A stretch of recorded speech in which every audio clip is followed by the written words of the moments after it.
So how are you again today? I pray that you are doing fine. I pray that you had a good day. We thank God for giving us every single day. There's many people who would have wanted to see the day, but they didn't see it. So, as usual, let me say something before I continue, because this is a continuation of my testimony. And if you are new here, the reason why I'm giving my testimony, I want to let you know, guys, that when God have you, when God has planned, when God already elected you, nothing can happen to you, no matter how much the enemy tries. Even before Christ, before I came to Christ, He was there with me because He had a plan for me. So that's the reason I'm trying to give you people a little bit of the history of my life back then. But I cannot do it all. It's so much. I'm just trying to. I'm really working on saying what I can remember. Sometimes you might see me going around a little bit. It's because I want to say this, I want to say that, then I find myself a little bit mixed up. But just be patient with me. As long as you get some points of the things that happened to me, it's good enough. I'm not going to work on being so perfect here. There are sometimes I find myself going around, I'll mention this and then I mention this, but it's all good anyway, as long as I put up this what happened. So in the last video, if you have watched it already, if you have not, you go first to it, then you continue with this one, because that would help you to know where I am coming from. So the last video I was where I had talked about me being made to marry, not at my own wish, not at my own will, but I did it because I was young. I was 13 going to 14, and I was a small girl who didn't know how to defend herself, or who didn't know how to stand for herself.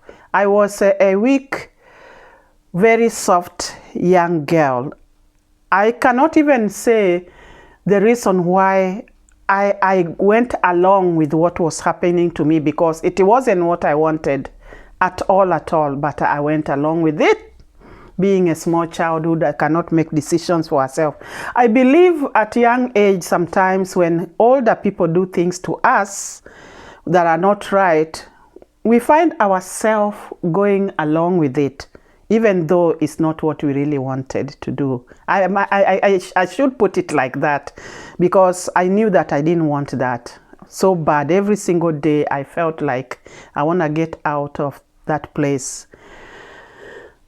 I'm not here to put anybody down, even those who are gone, but I'm here to say the truth about my history and the things that you can learn from me. If you are going through some things, and you can stand up for yourself, if you are a small child and older people are doing things that are not right, like connecting you with a man or bringing you to a man when you are not ready, you can stand out. You can run and go and approach somebody whom you know who will understand you to help you get out of this. I didn't do that. I just went along with it. So that's the reason why I'm saying all these things, so that nobody makes the mistakes I did, even though that was not the end of me. Those are things that happened, but they didn't kill me. Nothing killed me, because I have a lot that happened, which I've already said in the beginning. So another thing, I want to say something here before I mention a little bit of some things that happened when I was already in that, I call it marriage.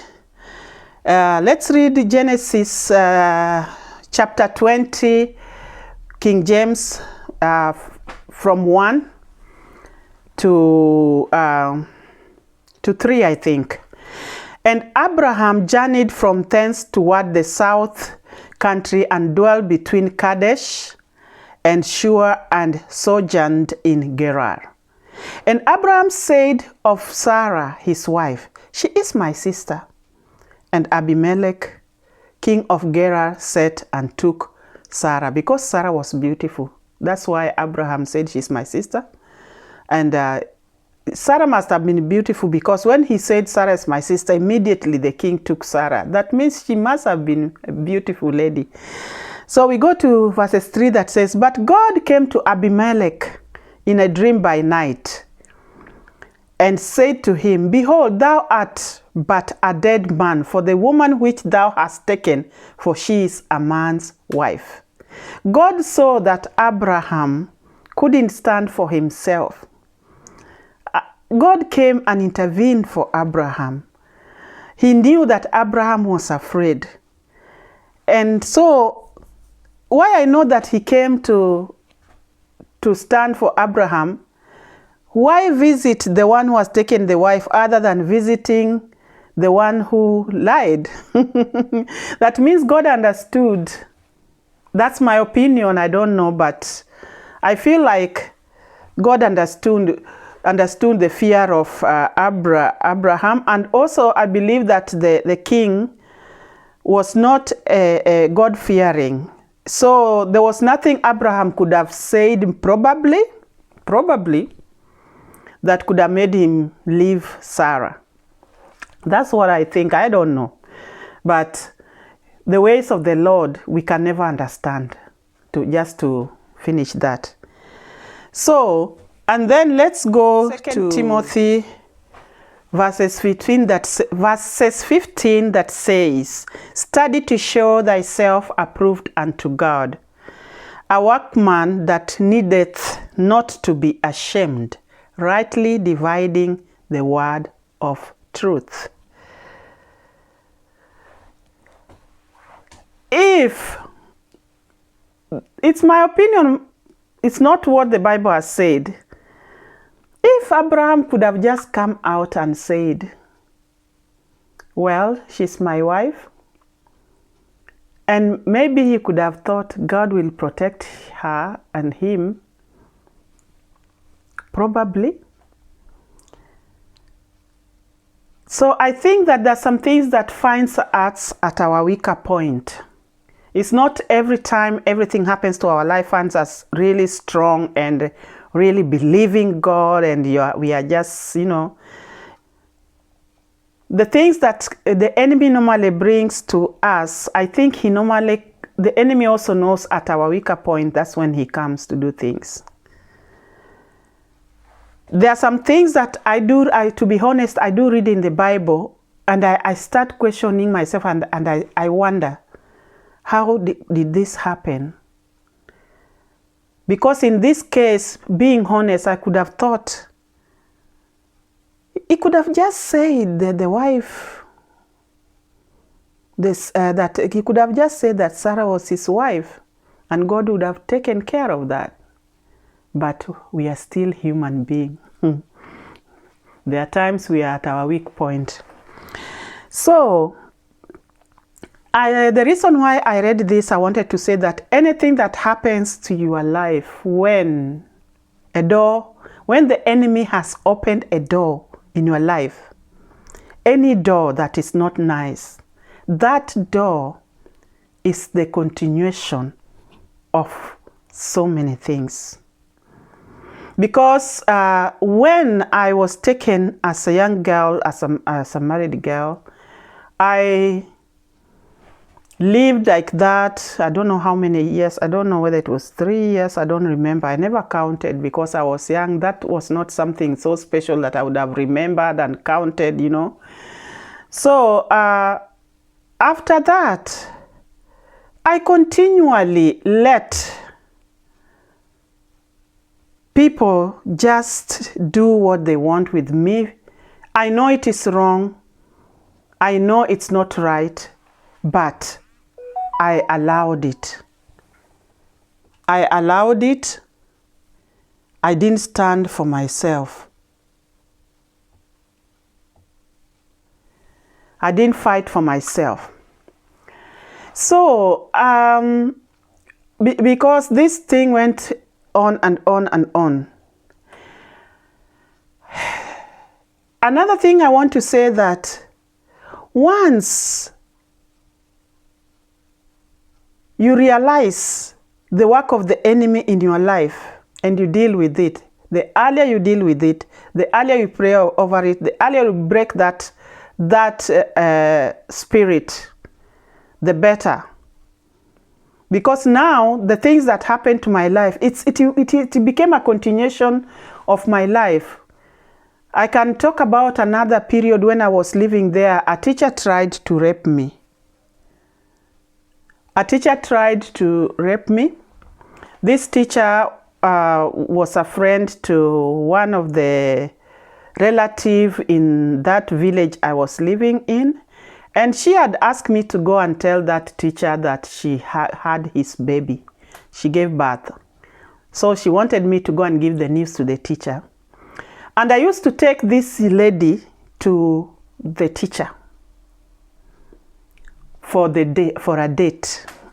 We would go to the shopping area. I would remain in the shopping center, and sometimes I would escort her. So I used to see that teacher looking at me in another way. I used to sense something is not all right. And that time maybe I was 14. Remember, I've been taken in this home at a young age, at 14 years old. And this teacher used to look at me like, eye me. So I ignored it because I knew he couldn't do anything. I never thought of any bad thing anyway. So, and of course, I would take this girl for a date and I would leave her with a friend. So when she gave birth, she sent me to this teacher to go and tell him, because I was the only one who knew the father of the child. And I was the only one who knew where he lives. And me, I was just going to deliver the message.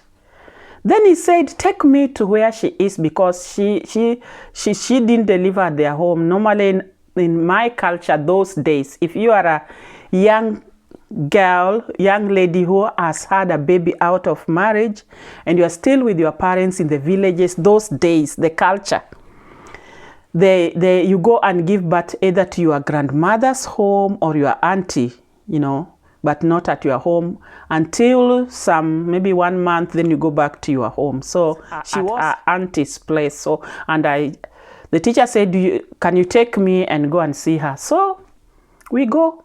And they were living in the school compound. The school had houses for the teacher.